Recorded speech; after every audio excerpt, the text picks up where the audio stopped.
So, Rocky, we're going to a break. Don't worry about it. Go ahead to the bathroom. It's cool. All right, y'all. Y'all know that this is your boy Soccer Boss. This is the DTTO show, and I will be what I like to call right back.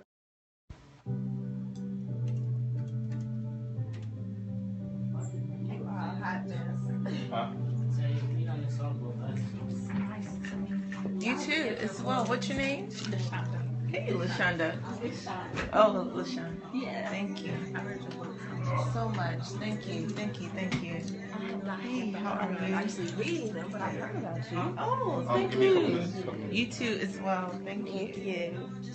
Thank Absolutely. y'all. I so appreciate y'all. Always. All the way from Chicago. Yes. Wow. Yes. Thank We're y'all, gonna take this nice journey back tomorrow, and yeah, come right back home. But yeah, definitely give me information on whatever it is. The 19th. Yeah, I'll shoot it over Let to me you. know what their diamond can help with. Okay, because he was actually texting me while we're on the air. Okay. Some of the artists, I know they're trying to get, they're doing he's trying to do a marathon or something. Well, I know as far as the show goes, they're trying to make sure the artists, exactly. And he was like, hey, you want to co-host? Come on. Absolutely. That's enough. That was another 3 hats. It's cool. Desiree says hello. It's Nita. He says hello. Hi, Miss Gibbs. Yay. Miss Wright. Miss Gibbs. Miss Nita said, hey, little one. Hey, how are you? I'll be sitting It's on good the to interview. see you. Thank you so much. No, I'm so excited. I'm excited as well. Okay. Absolutely. I'm gonna sit here because I usually sit here. I'm not sure. I think a lady, she went to the restroom. Okay. Yeah. Absolutely. I meant to call you. I meant to call you long before. Oh my gosh. Because, yeah, I usually like to talk to people before I Yeah. interview them, you know? Just feel the energy and make sure you Absolutely. vibe and stuff like that. But I got to build a feeling. I got to go. Oh, okay. And what's your name? M Love. M Love. I love it. M Love. Thank you so much. Yeah. Yes, thank you so much. And my brother should be coming in too as well, so he's on his way back. Saga, I didn't introduce myself. Yes, Saga. How are you? Wonderful. Thank you for Good coming. to see you. This is my junior assistant, also my daughter. Yes. She's a self-published children's author. Awesome. So she always comes in training and comes with me everywhere. Nice. And I feel Training bad them now. up. That's my son. Hey, what's going on, young man? But you know, How are he's you? normally with me. This is my daughter. My daughter does my camera work as well as my son. Oh, She yes. usually sitting in and I love asking questions, it. But she had a project for school. Oh, okay. So she went to her Of friend's course, house that is to work on the important. project. That's very important. Okay. She told me to come in here and get her email. Huh? I'll Yes, send you it to do you. camera It's as in my well. phone. Yeah, I'll you send it to do. I appreciate Too cool. Rocky going live. Okay, here, you can take control of this. Okay. Rocky going live.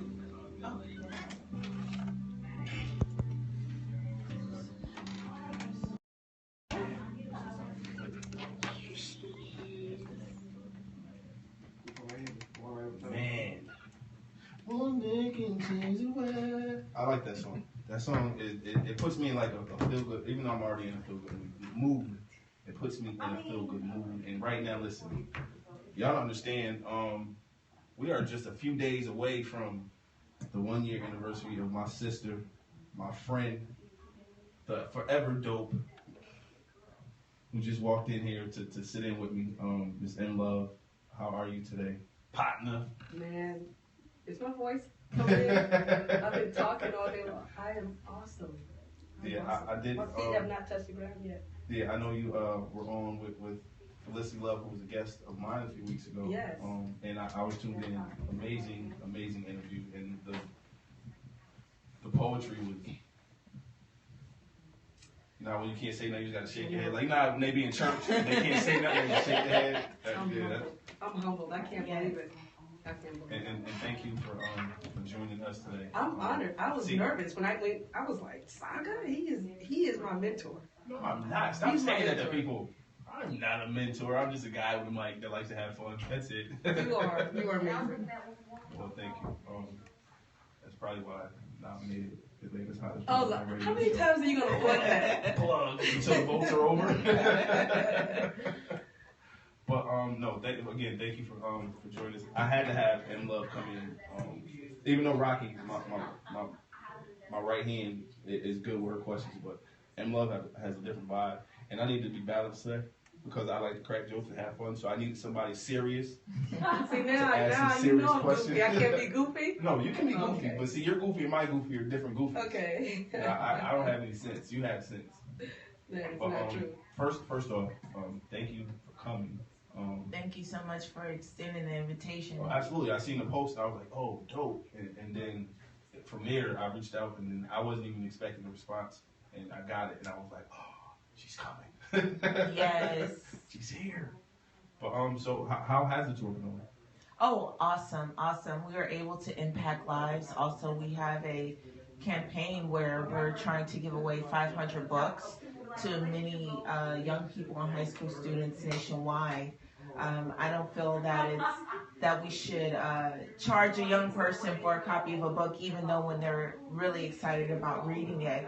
So we are reaching our quota, and at the same time impacting lives to accomplish greater heights. I think the question more is the how instead of the what, and to be able to be that bridge on the how. We're really excited about that. How long has the tour been going on? It's been going on since August. Okay. It started off with the back to school, and then also reiterating what high school teachers and also the colleagues have been enforcing: getting your education, make sure you finish strong. Whatever you start, finish. And so we're really excited about that.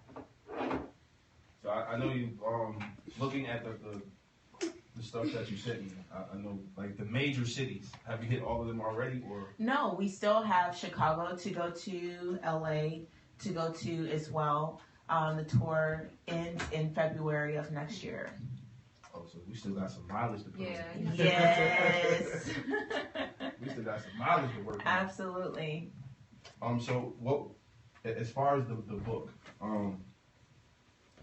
what set it in motion as far as wanting to be the one to reach out and make this change?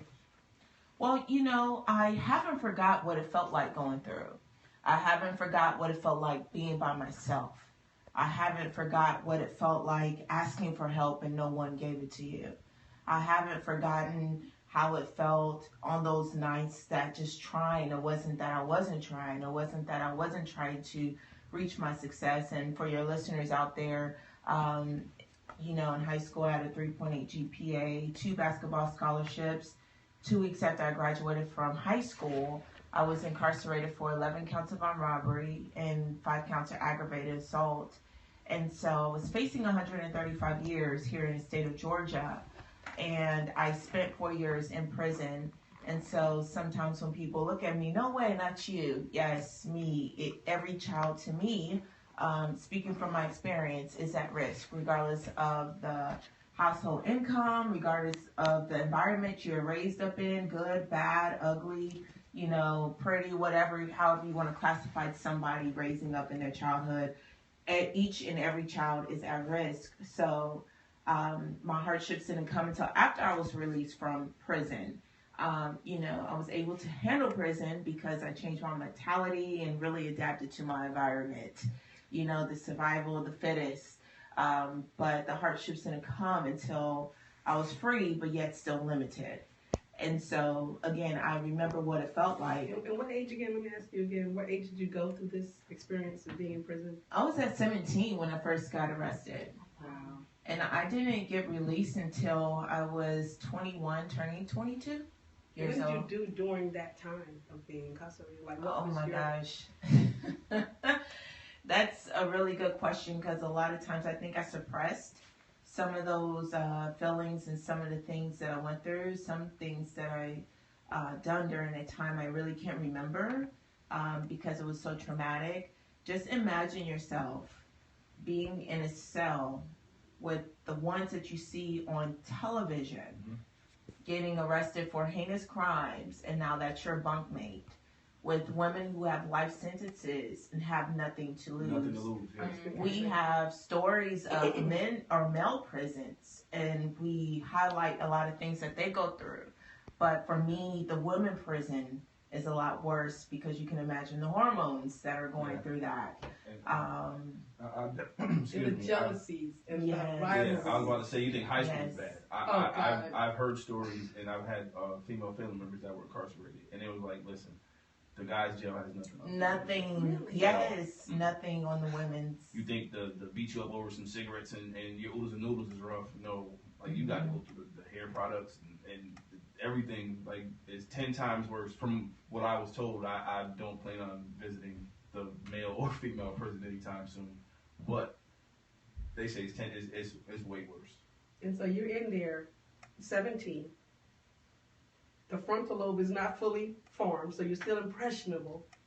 Your life can still go off, and you were able to protect your mind while adapting to get through this. Amazing. Did you have support from the outside? Well, you know what? It's amazing that the very person that I disrespected as a teenager was the very person that was there, my mother.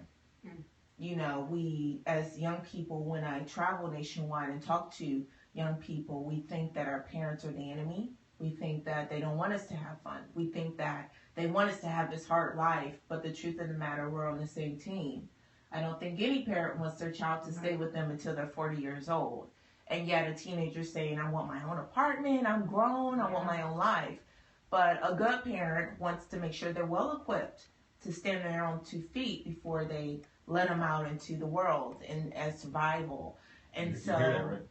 You know, I want you till you're 40. Seriously. And so I give them an analogy of a football team. I never seen an NFL team go to the Super Bowl without playing the games during the season. So I never seen a teenager or a parent just put them out there and say, okay, you want to be grown, this is what you do, without having rules, morals, and values instilled and make sure they're well equipped. The coach and the teammates both want the same thing. They want that Super Bowl ring. But there's practices, and that coach might tell you to run that lap again. Do it over again, even though you already know how to do it. Because they already had the experience of playing against that team, but you're the rookie on that season. They already had the experience going through this and seeing this person play and knowing this, trial and error and knowing what's going on in the real world. So I use that analogy a lot when I speak, especially with young people, to let them know they're on the same team, wanting the same thing. So you listen to your coach, you run that lap again, and your parents are that coach. And so when I was in prison, my mom was there every visitation. She put that money on my books every single week, and when I was there, I couldn't call on mom when I wanted to. And I didn't realize the decision that I made, it was a selfish decision. And I didn't realize that I put my mom in prison too. She wasn't physically there, but she had to wait on visitation like I did, wait on mail call like I did, wait on that phone call like I did. Worry about your safety. Absolutely. Yeah. And my younger brother at the same time, So we have to be mindful of the decisions that we make and who are we impacting around us. And so in there, I had to do away with what was on the inside. I missed my brother's graduation, high school graduation. I missed those weddings. I missed those funerals. I missed those things. And in order for me to adapt, like you said, to my environment, I had to have that prison mentality. And when I got out and faced these limitations, it was definitely hard I had to literally reprogram my mind in order to function and move forward with my life here in the real world is what we'll call it. Did they break, is there any, because I know I've spoken to people who's been in the military. I've spoken to people who've come out of prison. I have a friend, a female friend that went. And she said coming out, she had to get used to people touching her again, wanting a hug. She had to learn to smile again. That's deep. Wow. Yeah. I was like, she said, yeah, you can't smile. You do not smile. You do not touch anybody.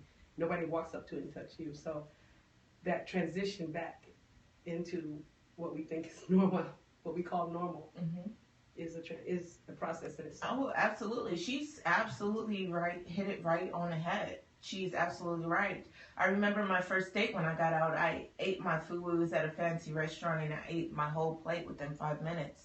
How embarrassing that could have been for a female, to hover over my meal. Because within the first 4 to 6 weeks, when you go into there, they have this thing called diagnostic.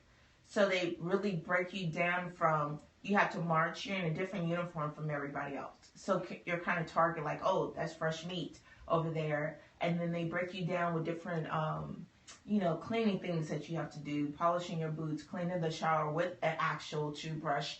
You have to march like the military. You have to march and have cants. Everywhere I go, there's a CEO watching me, actually singing these songs. So as you guys can imagine, even a young person singing a song off the radio, if we repetitive sing it over and over again, then it's just basically back in your subconscious, and a tune comes on, like, oh yeah, that's my jam. Well, it's the same thing with marching. It's like programming you to be comfortable with where you're at, or satisfied, I guess you could say, well, where you at, so you won't go out and try to escape. It's just back in slavery. I mean, you had all those people in the field, and this one guy standing on the thing with one shotgun, and he has to pump it up to shoot everybody. We could have really, the mentality. So they really break you down to be okay with being in there, and then imagine you just getting thrown back out. So the analogy that I give, always talking analogies.